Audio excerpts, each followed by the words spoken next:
ជំរាបសួរបងអូនមកទៀតហើយមកធ្វើម្ហូបថ្ងៃនេះរៀងអារម្មណ៍ល្អតិចថតវីដេអូនៃការធ្វើម្ហូបរបស់ខ្ញុំឲ្យបងអូនមើលហើយថ្ងៃនេះខ្ញុំ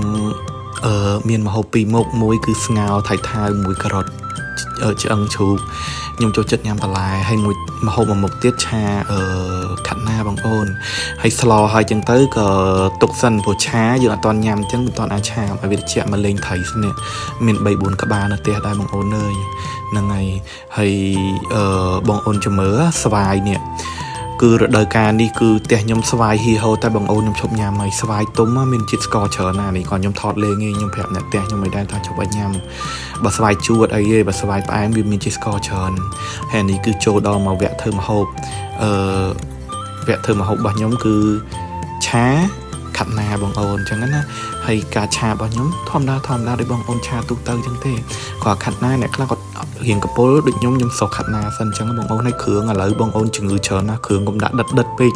ញ៉ាំសាបកាន់តែល្អដល់សុខភាពញ៉ាំបន្លែបៃតងបន្លែអីក៏ដោយឲ្យតែបន្លែច្រើនកាន់តែល្អបងអូនអញ្ចឹងណាហ្នឹងហើយពួកខ្ញុំញ៉ាំបន្លែច្រើនជាងសាច់អត់សូវទេគាត់ថាមិនសាច់តិចទេសាច់ក៏យើងគួរញ៉ាំដែរបងអូនមិនមែនគួរអត់ញ៉ាំទេណាហ្នឹងហើយព្រោះវាបើកម្លាំងយើងឲ្យមានកម្លាំង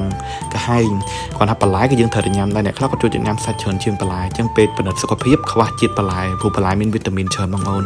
ហើយនេះគឺសភនភាពរបស់ខ្ញុំធ្វើហើយបងអូនកុំឆ្ងល់ណាដាក់លេបពងមាន់នៅចិត្តចេះដាក់ថតលេងទៅឲ្យបានរូបភាពអញ្ចឹងណាហ្នឹងហើយមិនមែនថាអូអានេះ